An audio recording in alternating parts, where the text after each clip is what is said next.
The fall of Covenant Station. Covenant Station was not a warship. It was never built to fight anything. It was built to hold people. 340,000 of them, to be exact.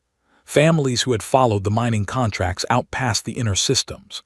Engineers who had spent their careers keeping the gas processors running on Cathara IV. Children who had grown up knowing nothing but the soft hum of recycled air and the slow spin of the station's rotating rings. Old men and women who had come out here to retire quietly, far from the noise of the inner worlds. There were schools on Covenant Station. There were market streets.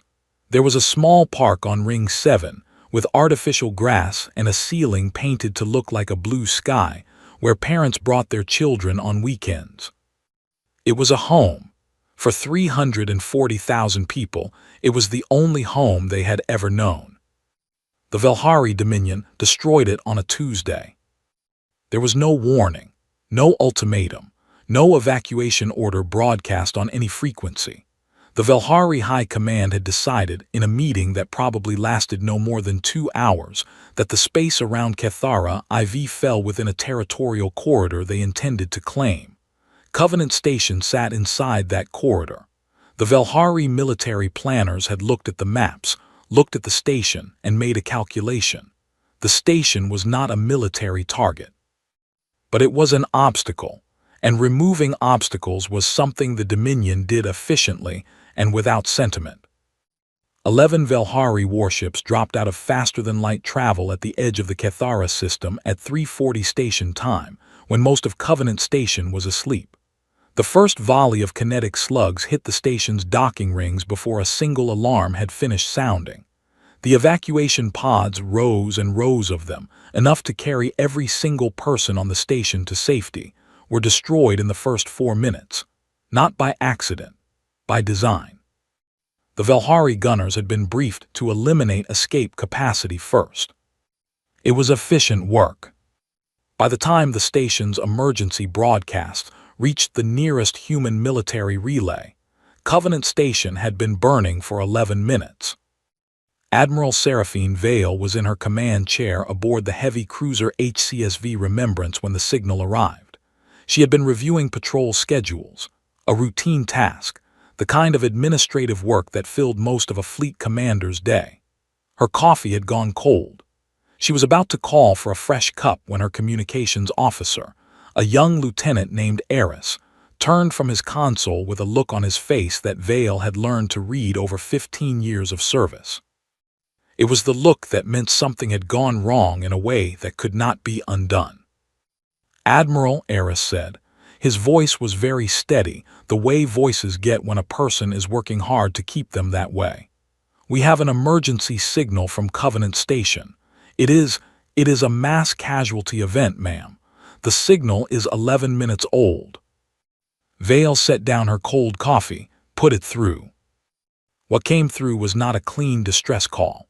It was fragments, pieces of automated emergency broadcasts layered over human voices, some of them screaming, some of them giving instructions in the flat, fast tone of people who knew they were going to die and were trying to do something useful with their last minutes. There was a woman's voice near the end of the recording, very calm, reading a list of shelter coordinates to anyone who could hear her. The recording cut off before she finished the list. Vale listened to all of it. She did not move. "Navigation," she said when the recording ended. "Best FTL solution to the Cathara system, now." "Already plotted, Admiral. 15 minutes to jump, 6 hours transit." 6 hours, 11 minutes already gone. She did not need to do the math out loud. "Jump as soon as we are ready," she said. "Signal the rest of the fleet. All ships, all speed, Cathara system." The Remembrance went to FTL 17 minutes later. Vale sat in her command chair for the entire 6-hour transit and did not sleep. She did not pace. She did not speak unless spoken to. She sat with her hands folded on the console in front of her and looked at the star field on the main screen, which was not really a star field but a visual representation of the FTL tunnel the ship was moving through. Her face was still. If anyone on the bridge had looked closely, they might have noticed that her knuckles, where her hands were folded together, had gone very white. Nobody looked closely. The bridge was quiet. Everyone had heard the recording. They came out of FTL at the edge of the Cathara system, 6 hours and 4 minutes after the signal had been sent. Covenant Station was still visible on the long-range sensors. What remained of it anyway? The main ring structure had broken in 3 places. 2 of the residential rings had lost all pressure. The station's core was venting gas in long, slow spirals that caught the distant light of Cathara's sun and turned them into something almost beautiful if you did not know what they were. Vale looked at the sensor display for a long time. "Survivors?" she asked. Her tactical officer, Commander Adara Tesh, answered without looking up from her console. Her voice was the same careful flat tone that Eris had used earlier. It seemed to be spreading through the bridge like a quiet infection. "Negative, Admiral. We are reading no life signs. No emergency beacons active. No debris consistent with pod ejection. The docking rings appear to have been targeted first." She paused. "The evacuation pods were destroyed before anyone could launch them." Vale closed her eyes for exactly 3 seconds. Then she opened them. "Scan for Velhari drive signatures." 11 signatures, Admiral. FTL departure vectors consistent with Dominion space. They left approximately 5 hours ago. They had done their work and gone home. Vale pressed a single key on her console. The casualty estimate feed opened on her personal screen, a running total built from the station's last census data. 342,117 people. The number sat on the screen in plain white text. No color coding, no graphics, just numbers. She read every figure. She did not rush. Then she closed the feed, unfolded her hands, and pressed the ship-wide intercom. "This is Admiral Vale," she said. Her voice was calm. It was the most frightening thing anyone on the ship had heard all day, not because it was angry, but because it was not. "All crew, all departments, take a moment. Remember what you are looking at on your screens right now. Remember the name Covenant Station. Remember what happened here today, and remember that it happened to civilians, to families, to people who were not soldiers and were not given a chance to run." She paused. "We will not forget them. Every one of them will be counted. Every one of them will be remembered. That is a promise from this ship and from this fleet and from me personally." She clicked off the intercom. She turned to Tesh. "I want a full forensic scan of the debris field. Drive signature analysis, weapons pattern analysis, full documentation. I want a report that can stand up in front of any tribunal in the galaxy." "Understood." "I also want a recovery team assembled. Whatever we can find out there, personal effects, station logs, anything, we bring it home." Tesh hesitated for just a fraction of a second. "Admiral, there will not be much to recover." "Then we recover what there is," Vale said simply. The Velhari Dominion sent their diplomatic communique 48 hours later. It was polite, as these things go. It acknowledged that there had been a military action in the Cathara corridor and expressed that the Dominion was prepared to discuss terms of territorial acknowledgement at the earliest convenience of the human government. The word civilians did not appear in the communique. The number 340,000 did not appear in the communique. The Galactic Conclave, the multi-species governing body that spent most of its time trying to stop wars before they started, immediately sent its own message to the human fleet. The Korathi elder who led the Conclave's peacekeeping division urged Admiral Vale, in warm and careful language, to pursue a diplomatic path. He spoke of the dangers of escalation. He spoke of the long history of conflicts that had grown beyond anyone's intention. He was a good man, and he meant everything he said. Vale read both messages. She set them aside in the same folder. Then she called her senior officers to the briefing room. She stood at the head of the table and looked at the faces around her, people she had served with for years, people who had also heard the recording, who had also seen the sensor images, who had also helped the recovery teams bring back what little there was to bring back from the debris field. "The Dominion believes this is over," she said. "They believe we will negotiate. They believe we will take their apology and their small reparation offer and find a way to move forward." She let that sit for a moment. "They do not understand us very well." Nobody at the table argued with her. "We are not going to rush," she continued.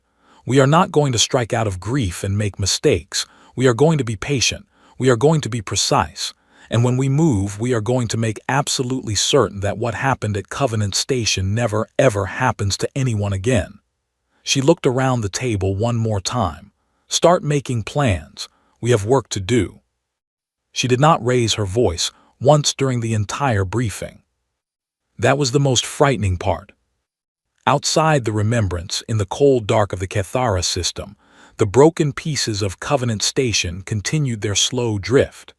342,117 names floated with them, unspoken but not forgotten, waiting for the moment when someone would finally answer for them. That moment was coming. It would just take a little time. The patience of predators. 6 months passed. The galaxy watched, and the galaxy waited, and the galaxy grew increasingly confused. Every species in the Galactic Conclave had a theory about what the humans were going to do. The Korathi, who were old and had seen many wars, believed the humans were grieving and would eventually come to the negotiating table.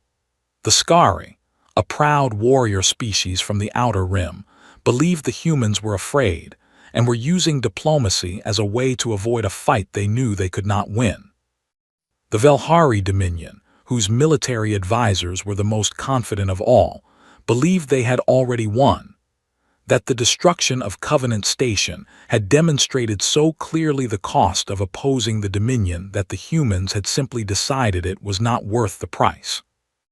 None of them were right. What the humans were doing in those 6 quiet months was working. The shipyards on Titan ran 24 hours a day. The ones on Callisto ran 24 hours a day. New construction facilities that had been mothballed for decades were opened up, cleaned out, and staffed within 3 weeks of the Covenant Station attack. Humans who had spent their careers in civilian manufacturing were reassigned to military contracts. Resource extraction across the outer belt systems was doubled, then tripled.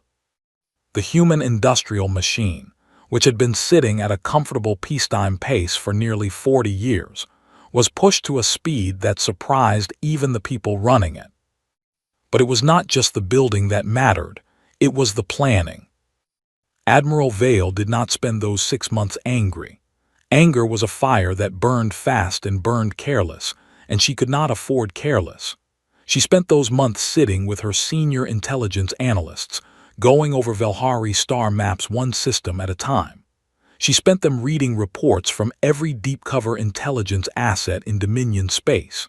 She spent them running tactical simulations, tearing apart the results, running them again.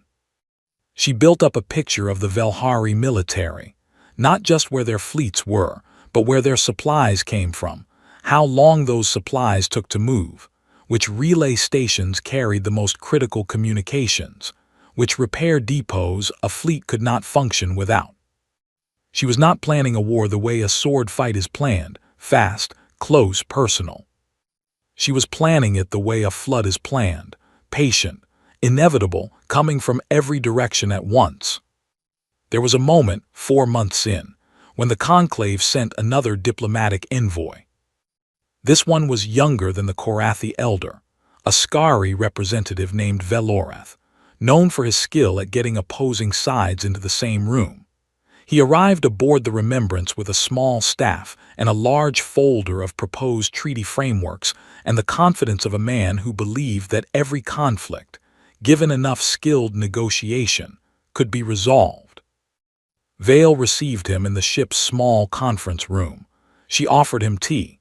She sat across from him and listened while he explained, at considerable length, why a negotiated settlement was in humanity's best interests. He talked about the Dominion's military strength. He talked about the cost of prolonged conflict.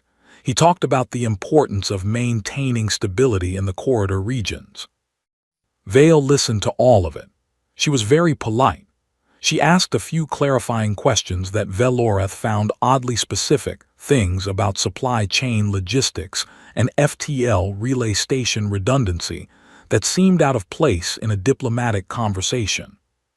At the end, he presented his proposed framework: territory concessions, modest reparations, a formal Dominion acknowledgement of regrettable loss of life.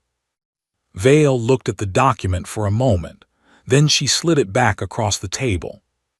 "I appreciate you coming," she said, "truly, but I think there has been a misunderstanding about where we are in this process." Veloreth frowned. "And where are we, Admiral?" "We are not at the part where we negotiate," she said pleasantly. "We are still at the part where we prepare." She stood, which was a polite signal that the meeting was over. "When we are ready to begin, the Dominion will know." Veloreth left the remembrance unsettled in a way he could not quite name.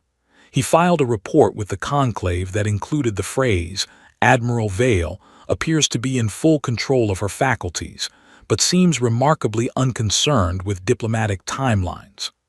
The conclave filed the report and sent 3 more follow-up messages to the human government. None of them received substantive replies. The Velhari Dominion, meanwhile, was making its own preparations, but of a very different kind. They were consolidating. Having claimed the Cathara corridor, the Dominion moved quickly to establish permanent military infrastructure there. New stations, new supply depots, new patrol routes. The High Command were pleased with themselves. The operation had gone exactly as planned, better than planned. The humans had made noise but had not moved, which, in the Dominion's experience, meant they would not move at all. Supreme Commander Vrethax, the aged general who had approved the Cathara operation, gave a speech at a Dominion military gathering 3 months after the attack. He spoke of the corridor as a secured asset.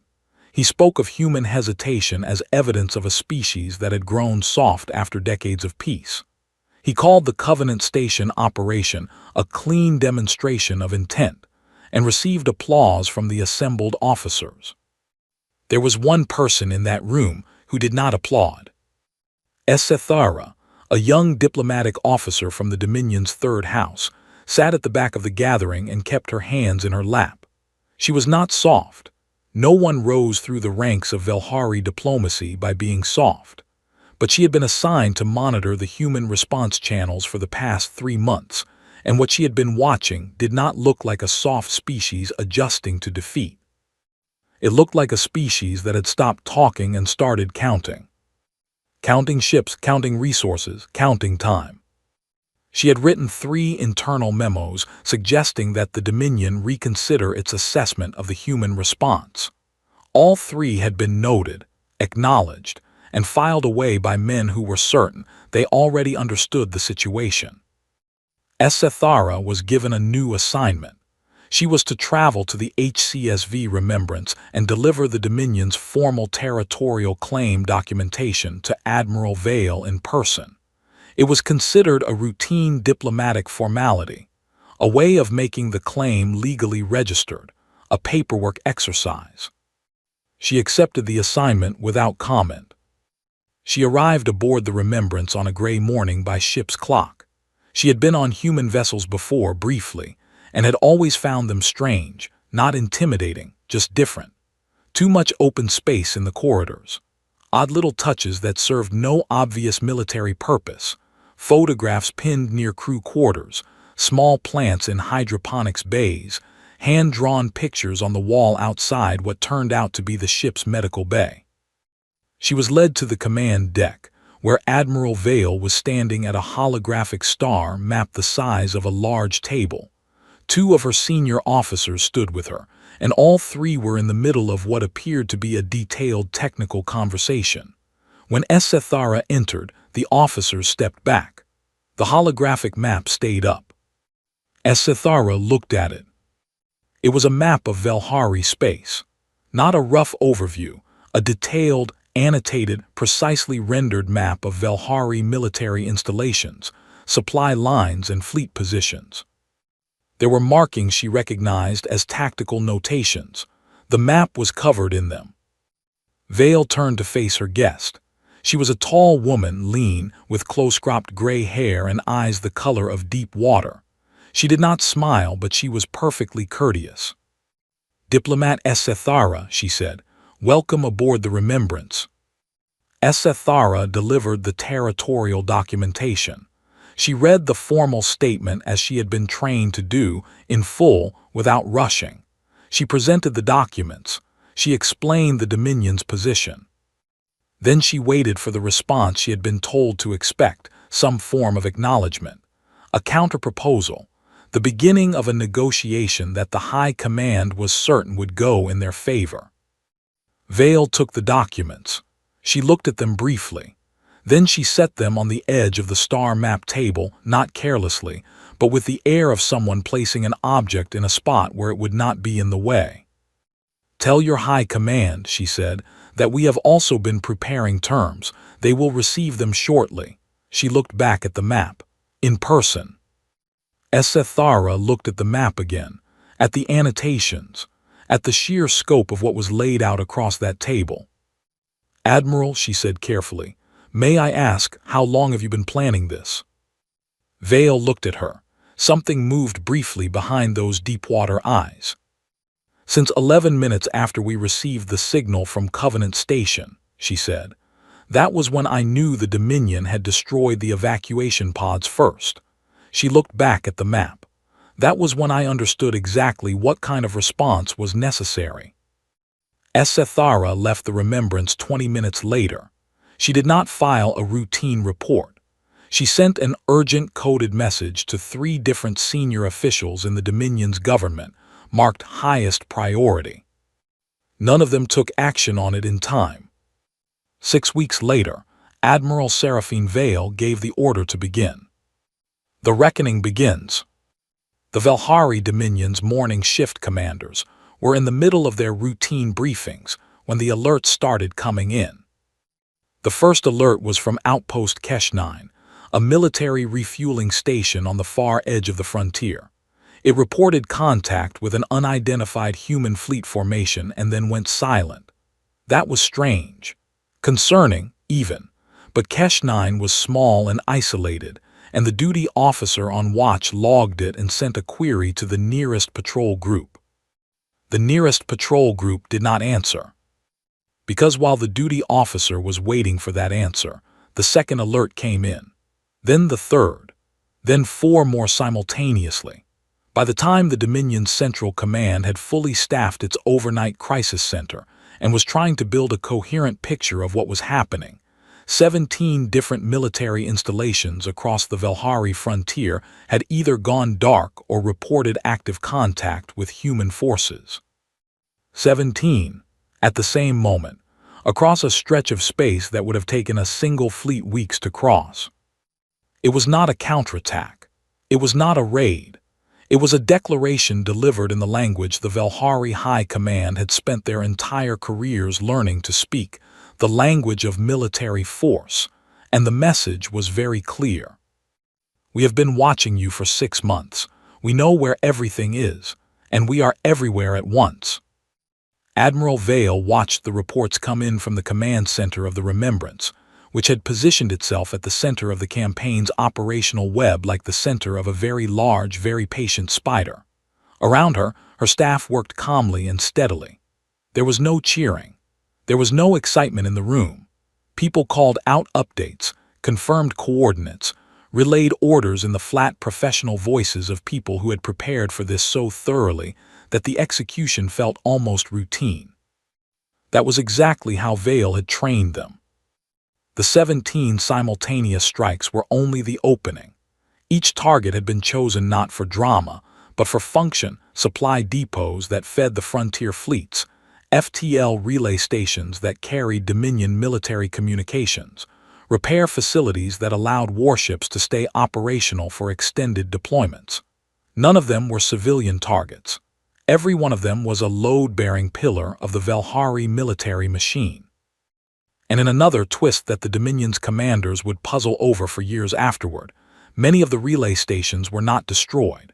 They were seized. Human electronic warfare teams moved into the captured stations before the dust had settled and turned the Dominion's own communication infrastructure against them, sending false status reports, intercepting real ones, filling the Velhari command network with noise and delay at the exact moment it was most needed. The Dominion's frontier forces did not know if they had lost 10 ships or 100. They did not know if help was coming or if the relief fleets had also been hit. They fired at sensor ghosts and waited for orders that arrived scrambled and hours late. It was not the fire and fury of a revenge strike. It was something colder and more thorough than that. It was the dismantling of a machine, piece by piece, by engineers who had spent 6 months learning exactly how the machine worked. The Galactic Conclave convened an emergency session on the 3rd day of the campaign. The chamber was full. Species who rarely bothered attending conclave sessions in person had sent representatives, because what was happening in the Velhari frontier was the kind of thing that made every civilization in the galaxy suddenly very interested in where things were going. The Korathi elder who led the peacekeeping division gave a long speech about the dangers of unchecked military action. Several other representatives made shorter speeches in the same vein. There was agreement around the chamber that someone needed to speak to the humans. There was less agreement about who wanted to be that someone. In the end, Elder Velmassian of the Korathi took on the task himself. He was respected, experienced, and genuinely well-intentioned, and he had worked with human diplomats before and found them reasonable people. He requested and received permission to board the HCSV Remembrance under a diplomatic flag. He arrived to find the ship busy in the way that a well-run operation is busy, purposeful, organized, low on wasted motion. He was treated with complete courtesy. He was given a good meal. He was shown to the main briefing room where Admiral Vale met him within 10 minutes of his arrival. She looked, he thought, exactly the same as she always looked in the news feeds, lean and gray and unhurried. She sat across from him, folded her hands on the table and waited for him to speak. Velmassian spoke well. He had been preparing his words carefully during the transit to the Remembrance, and he delivered them with the warmth and careful logic of a man who had spent 60 years helping civilizations find paths away from the edges of cliffs. He spoke about the Dominion's civilian population, the millions of ordinary Velhari citizens who had nothing to do with the military decisions of their government. He spoke about proportionality. He spoke about the difference between justice and destruction. He said that humanity had made its point, loudly and clearly, and that the galaxy had heard it. Then he used the word. "Admiral Vale," he said, leaning forward slightly, his voice gentle. "Surely now, after these victories, you can afford to show compassion. The Dominion's people did not order the strike on Covenant Station. What has been achieved in 3 days of fighting is already extraordinary. Proportional justice has been served. Show them mercy. Stop the advance. Come to the table." The briefing room was quiet. Vale looked at the elder across the table. She did not look angry. She did not look cold. She looked, very briefly, like a person who was carrying something very heavy and was used to the weight of it. Then she smiled. It was a small smile. It did not reach her eyes. "Show compassion," she said. She said it the way a person repeats a phrase in a foreign language, carefully, as though making sure she has heard it correctly. "That ship sailed with our civilians, Elder Velmassian." The room was very quiet. 342,117 people, she continued. Her voice was still calm, still even.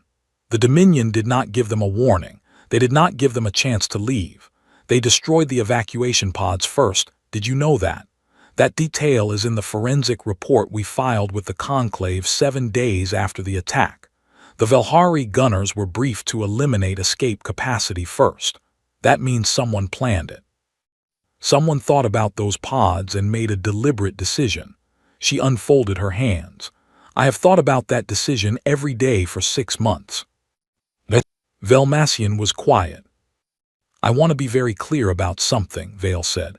"We are not going to harm Velhari civilians. We have never had any intention of doing so. Every strike in this campaign has been against a military target. Our forces have been given explicit orders on this, and those orders will be followed." She looked at him steadily. "That is not compassion. That is simply who we are. We do not make war on people who cannot fight back. We never have."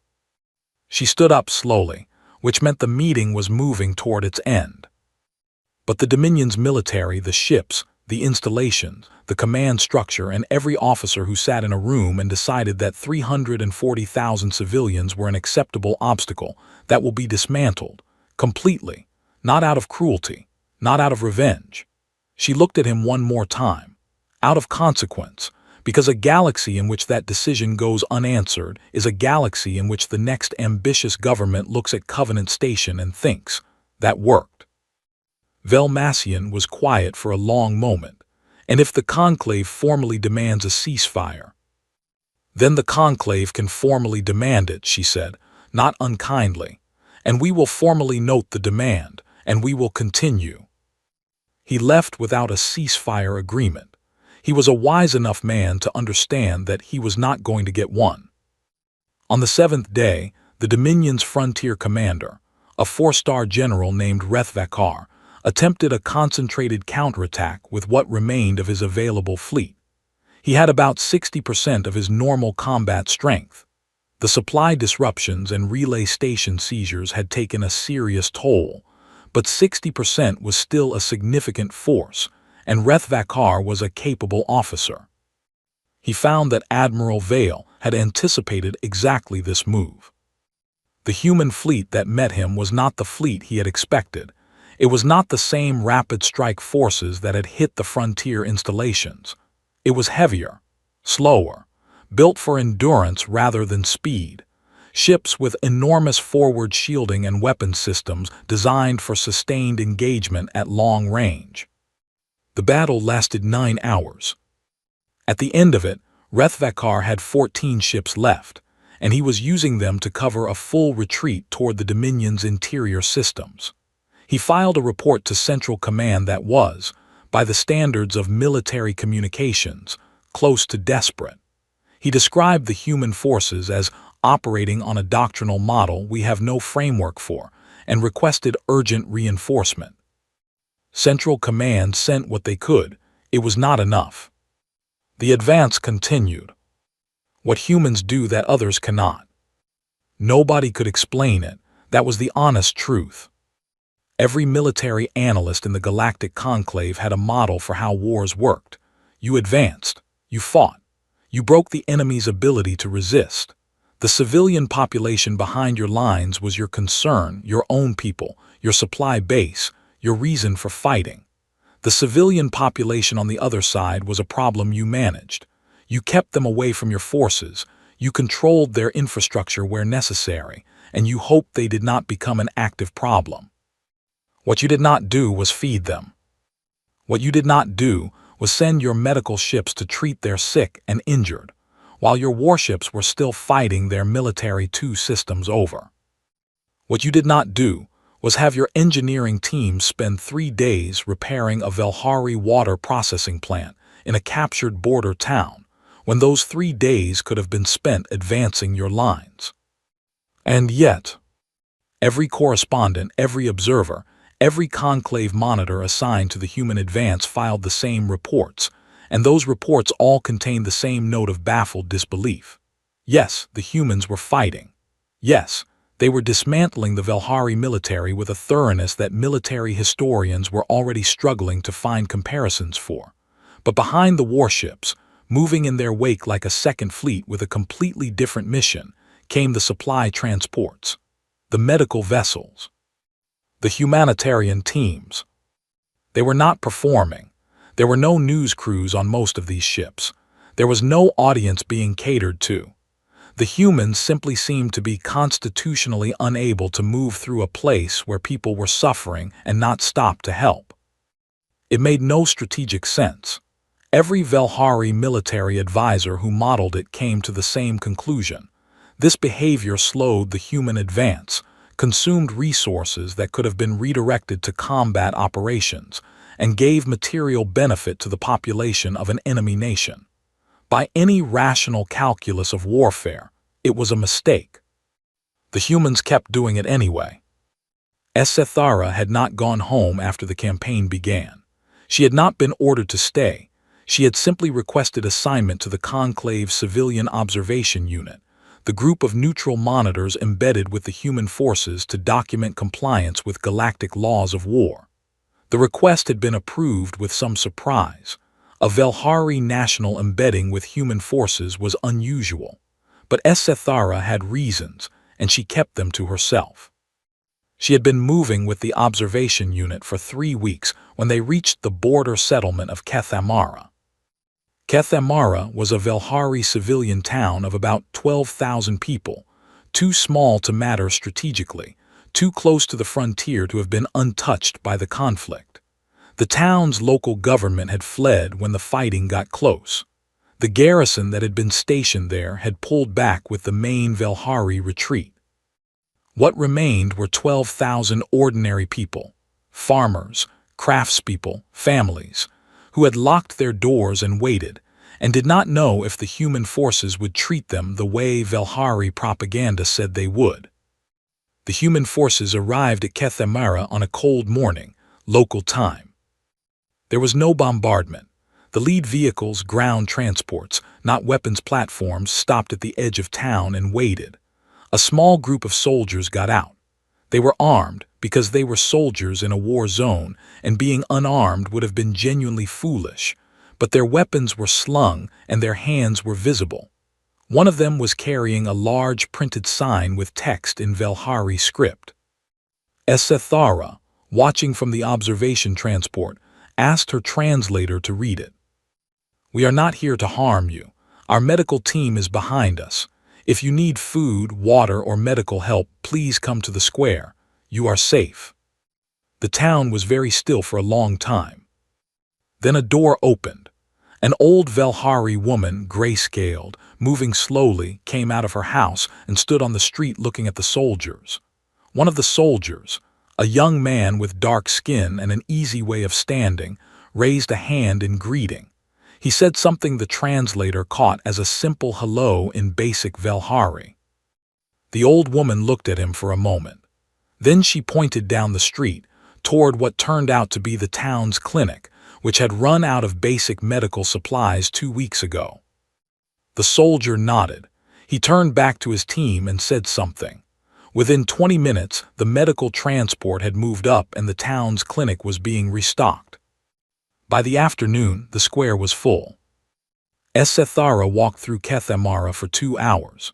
She watched human soldiers distributing food rations with the practiced efficiency of people who had done this before, in other towns on other worlds. She watched a medic, a young woman with her hair pulled back, and her sleeves rolled up, treat a child's infected hand, while the child's mother watched with the taut, barely controlled fear of a parent who is trying to decide whether to trust. She watched the medic say something to the mother, something quiet, and saw the mother's shoulders drop very slightly from their raised, braced position. She found herself watching one soldier in particular. He was young, barely 20, she guessed, with the kind of face that still had some softness in it. He had been assigned to food distribution, and he was doing his job steadily and without complaint. But at some point during the afternoon, a small Velhari child had detached from his family and wandered over and simply sat down next to the soldier where he was taking a break. The soldier looked at the child. The child looked at him. Neither of them spoke the other's language. The soldier reached into his ration pack and broke off a piece of something, a compressed food bar, the kind soldiers carried as emergency nutrition, and held it out. The child considered it, considered him, and then took it. They sat together in the square for 20 minutes. The soldier used a translator bead to teach the child a few words, simple ones, colors and numbers, and the child taught him something in return, some local word that made the child laugh when the soldier tried to pronounce it. At some point, the child's family came and found him, And there was a long, tense moment when the child's father stood looking at this human soldier who had been sitting with his child. The soldier stood up. He did not reach for his weapon. He raised one hand open, the way humans apparently signal that they mean no harm. He said something the translator caught as, "He is safe. He was just teaching me a word." The father looked at him for a long moment. Then he dipped his head just slightly. It was a Velhari gesture of acknowledgement. Not thanks, that would have been too much too fast, just, "I see you, I understand." The soldier dipped his own head back, mirroring the gesture, apparently having learned it somewhere in his briefings. Ethara watched all of this and felt something she had not expected to feel. She was not sure there was a clean word for it in Velhari. It was something like grief that is not for yourself, the feeling of seeing something that makes your own world look smaller than it actually is.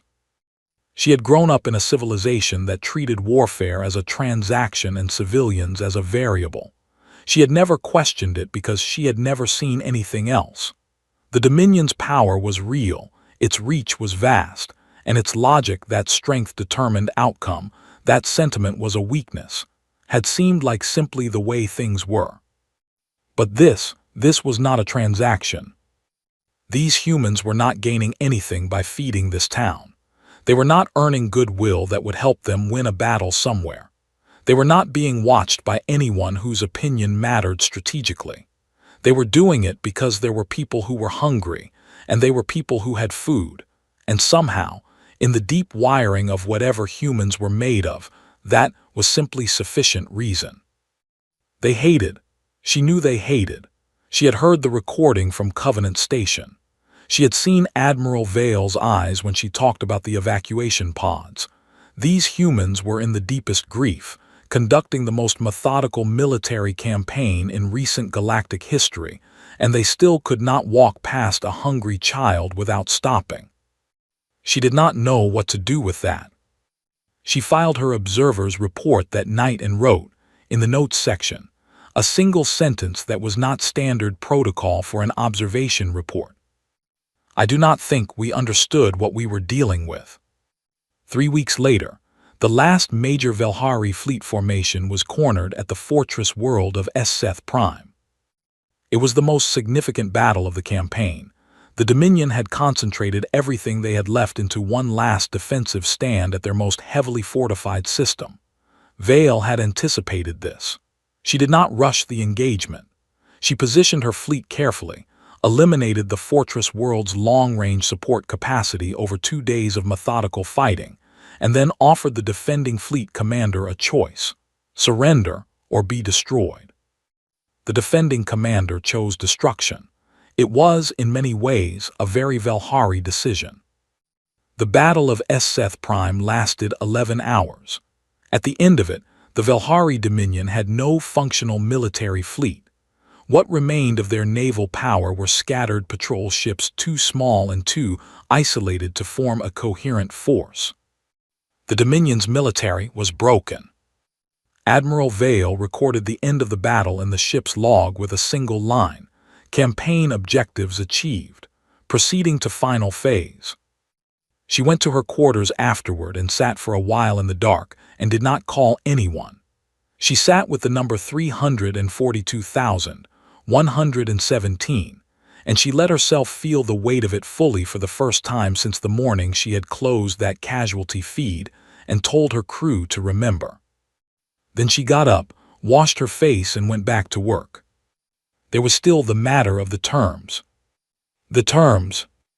They came aboard the Remembrance on a gray morning by ship's clock, 9 of them in total, walking in the careful way of people who are not accustomed to being on the losing side of anything.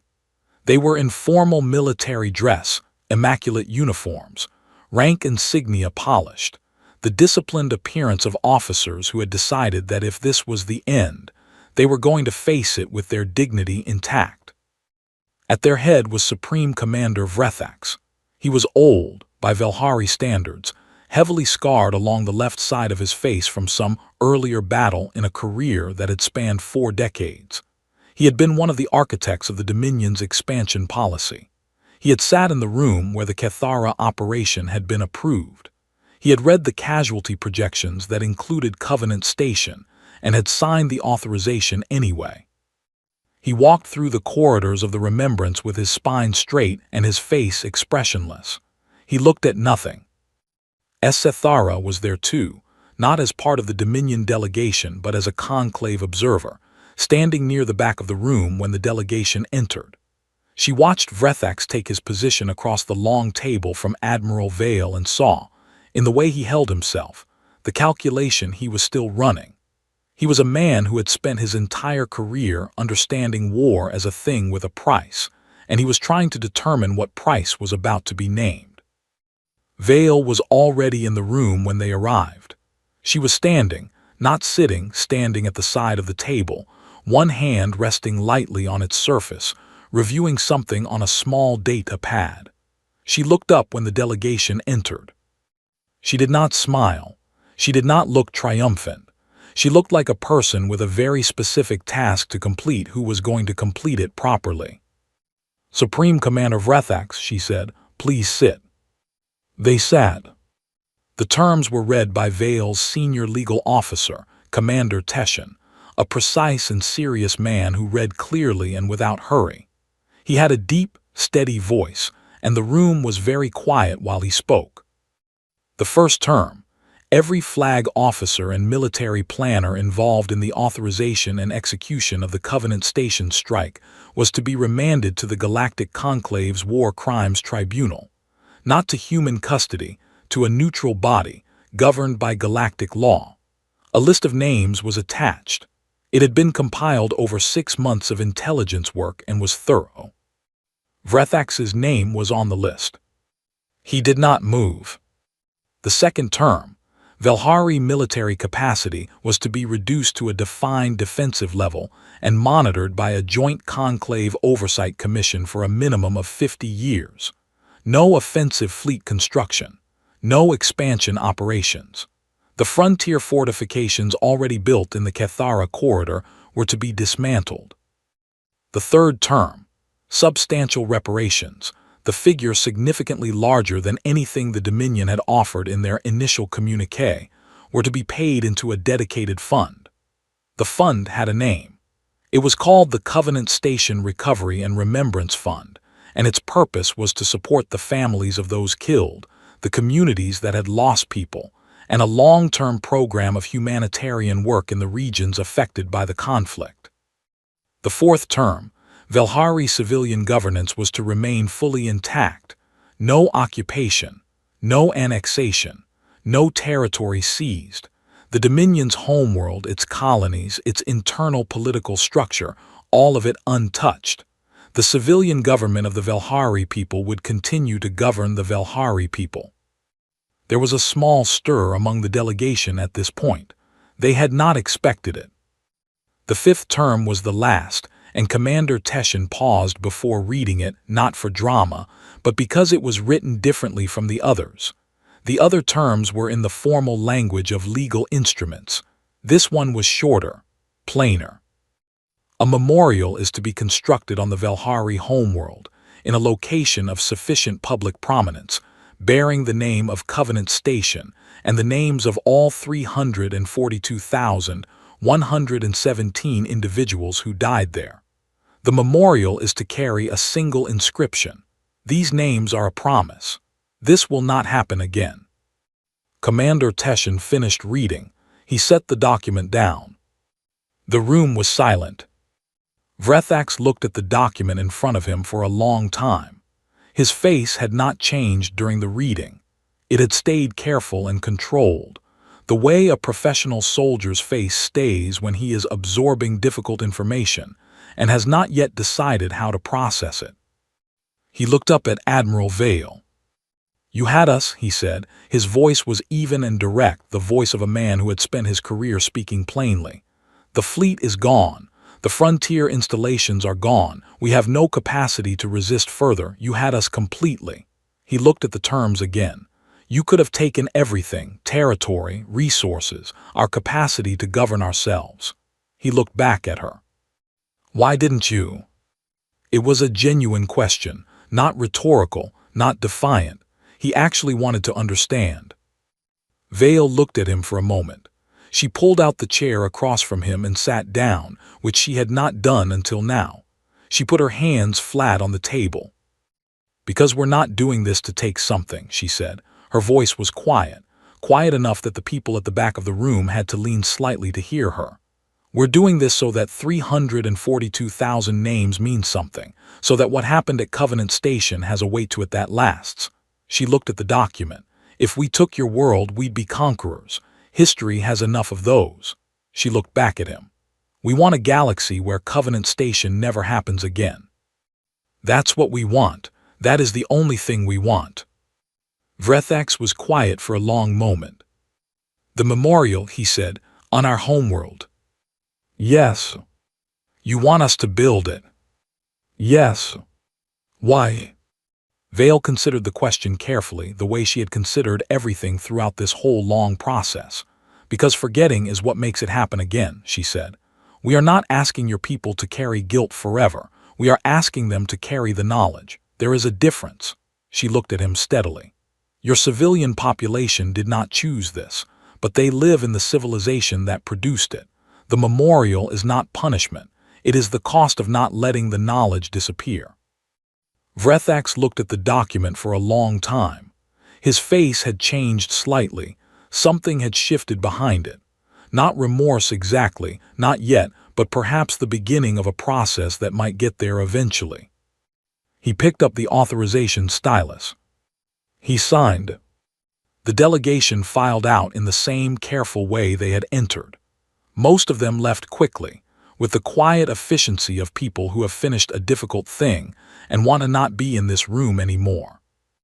Esethara was the last one out. She had been standing near the door during the entire proceeding and had not spoken. Her role as observer did not require her to. But as the room emptied and she moved toward the door, she stopped. She turned back. Admiral Vale was still at the table, reviewing the signed document with the same focused attention she brought to everything. Her legal officer had stepped out. She was alone in the room. Esethara stood in the doorway for a moment. "Admiral," she said. Vale looked up. Esethara had prepared nothing. She had not planned to say anything. But standing in the doorway of this room, in this ship named Remembrance, with the signed terms on the table and everything that had happened in the past 7 months sitting in the air between them, she found that she had words after all. "I am sorry," she said. "For Covenant Station, I am truly sorry." She meant it. She had never meant anything more in her professional life. She was not apologizing on behalf of the Dominion, or as a diplomatic act, or because it was strategically sensible. She was apologizing because she was a person who had spent 7 months watching what 342,000 deaths did to the people who had loved them, and who were now trying to answer for them without losing themselves in the process. She was apologizing because she had sat in a town square and watched a young soldier teach a Velhari child a word, while 6 light-years away his government was still fighting for its life. She was apologizing because it was the only honest thing left to say. Vale looked at her. The ice that lived in those deep-water eyes, the ice that had been there since the morning she had closed the casualty feed, and said, "We will remember every one of them," thawed, just slightly, for just a moment. "I know," Vale said. "That's why there's still a Velhari Dominion." Esethara held her gaze for a moment. Then she dipped her head in the Velhari gesture of acknowledgement, the same gesture the father in Kethamara had given a young soldier in a town square, and she left. Admiral Seraphine Vale sat alone in the briefing room of the HCSV Remembrance for a few minutes after everyone had gone. The signed document was in front of her. The campaign was over. The military objective, to dismantle the Velhari Dominion's capacity to ever do what it had done at Covenant Station, was achieved. The legal process against the officers responsible would take years, but it would happen. The memorial would be built. The names would be written. She thought about the park on Ring 7. The the one with artificial grass and a painted blue sky ceiling. She had read about it in the station's community records during the recovery operation, in a piece written by a local journalist about the small good things that made Covenant Station feel like a real home. The journalist had described parents bringing their children there on weekends. She had described the way the ceiling light was set to cycle through a whole day, so the painted sky went from morning blue to evening orange, and children who had grown up on the station and never seen a real planet would still know what a sunset looked like. That journalist's name was on the list. Her children's names were on the list. Vale sat with that for a moment. Then she picked up the signed document, stood up, and walked out of the briefing room. There was a debriefing to run, reports to file, fleet movements to coordinate, and 100 administrative tasks that would need her attention before the day was over. The galaxy did not stop moving because one important thing had been finished. But she paused for just a second in the corridor outside the briefing room and looked at the wall, at the photographs pinned there by her crew, the small personal things that crews put up in the spaces where they spend their lives.